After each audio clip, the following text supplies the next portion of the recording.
அது மனிதநேய மக்கள் கட்சி தான் என்பதை மனசாட்சி உள்ளவர்கள் புரிந்து கொள்வார்கள். அறிமுகமற்ற நிரந்தரமற்ற சொந்த சின்னங்கள் இல்லாமல் இந்திய கம்யூனிஸ்ட் கட்சியை நெருங்கி நாம் வந்திருக்கின்றோம். ஒன்று தெரியுமா, நகராட்சி உறுப்பினர்களில் இந்திய கம்யூனிஸ்டை விட அதிகமான இடங்கள் மனிதநேய மக்கள் கட்சிக்கு. 44 பேரூராட்சி உறுப்பினர்கள், 15 நகராட்சி உறுப்பினர்கள், கோவையிலே ஒரு மாநகராட்சி உறுப்பினர், 7 ஊராட்சி மன்ற தலைவர்கள், 15 ஊராட்சி மன்ற துணைத் தலைவர்கள், ஏர்வாடி நெல்லிக்குப்பம் போன்ற இடங்களிலே 2 நகராட்சி துணைத் தலைவர்கள், லால்பேட்டையிலே ஒரு பேரூராட்சி துணைத் தலைவர். சல்லி காசுகளை அள்ளி எறியாமல் களத்தை மட்டுமே அல்லாஹ்வுடைய மிகப்பெரிய கிருபையினால் நம்பிக்கை வைத்து இறங்கி உள்ளாட்சி தேர்தலில் எவ்வளவு வெற்றிகளை நாங்கள் குவித்திருக்கின்றோம். பெரிய கட்சிகளுடைய வெற்றியோடு அதை ஒப்பிடும் போது சாதாரணமாக தெரியலாம். ஆனால் பெரிய கட்சியாக சொல்லிக் கொண்டவர்கள் எங்களுக்கு பின்னால் சென்று விட்டார்கள்.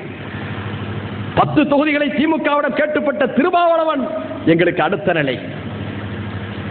ஏற்கனவே மிகப்பெரிய செல்வாக்கோடு களம் அமைத்த புதிய தமிழகம் எங்களுக்கு அடுத்த நிலை.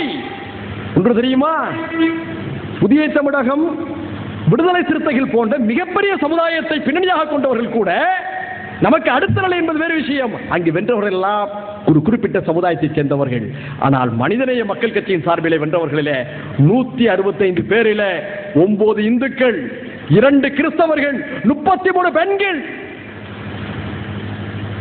தலைநகர் சென்னையிலேயே அருகே இருக்கக்கூடிய ஒரு ஊராட்சி கேளம்பாக்கம் ஒரு இந்து சகோதரர் வெற்றி பெற்று வந்திருக்கிறார். எப்படி சாத்தியம்?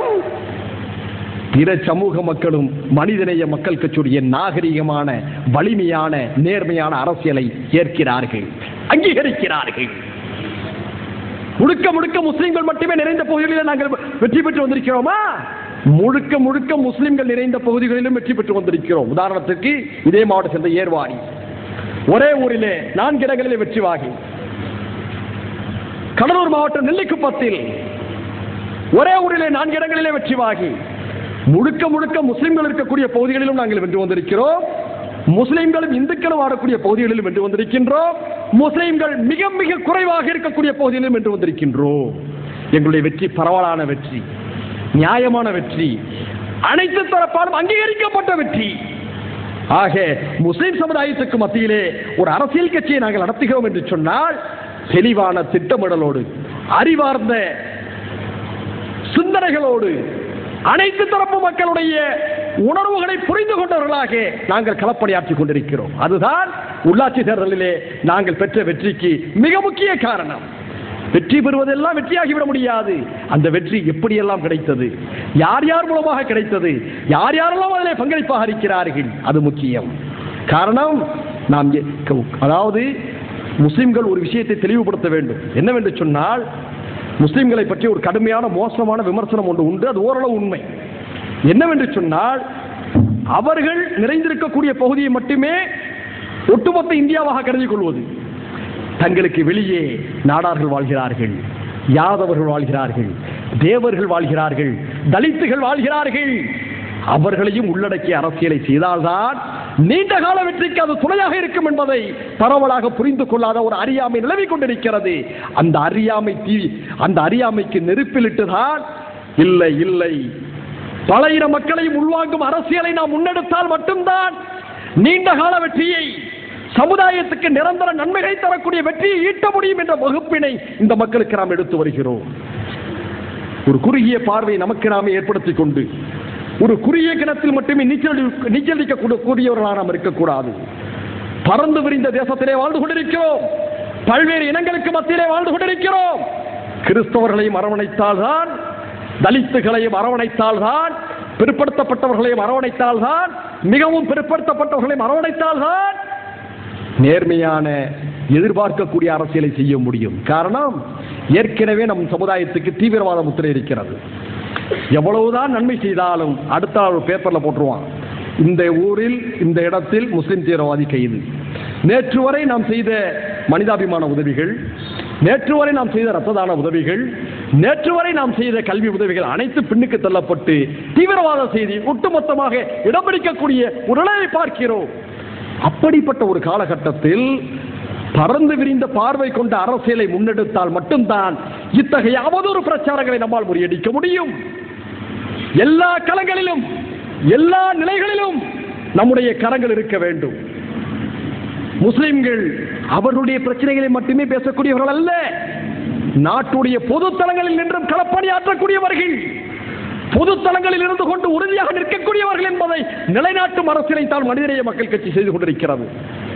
முல்லை பெரியார் அணை விவகாரம், வைகோவுக்கு அடுத்தபடியாக தமிழகத்தில் அதிக இடங்களிலே போராட்டங்களை நடத்திய ஒரு கட்சி மனிதநேய மக்கள் கட்சி.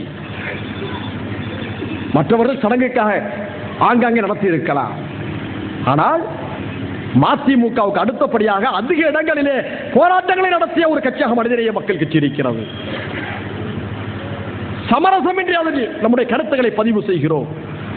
அது கூடங்குளம் அணுமின் நிலைய விவகாரமாக இருக்கட்டும், முல்லை பெரியார் விவகாரமாக இருக்கட்டும், ஈழத் தமிழர் விவகாரமாக இருக்கட்டும்,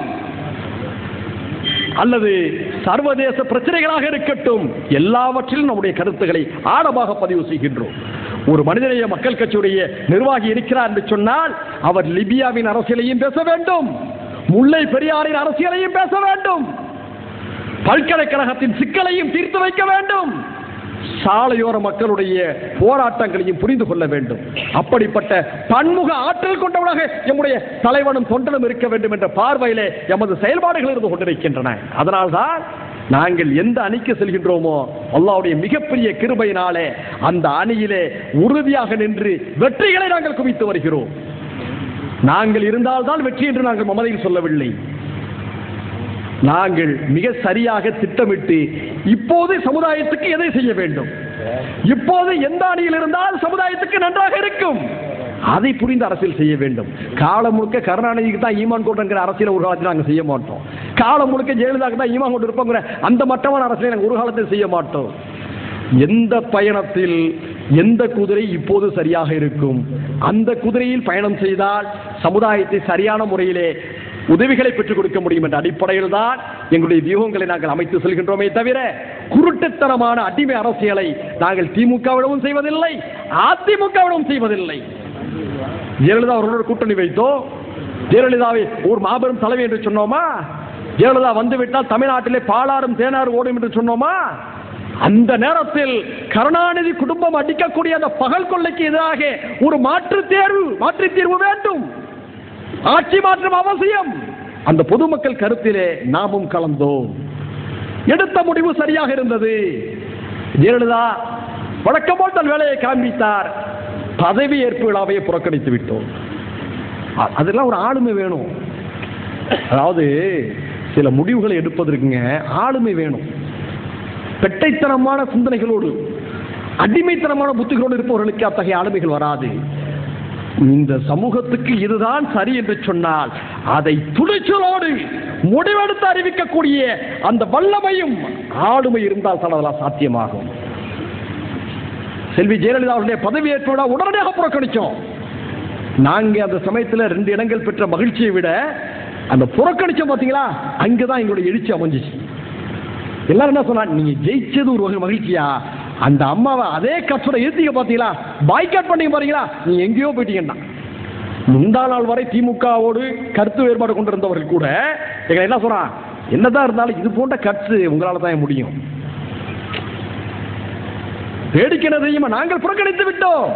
ஆனால் முதலமைச்சர் தரப்பில்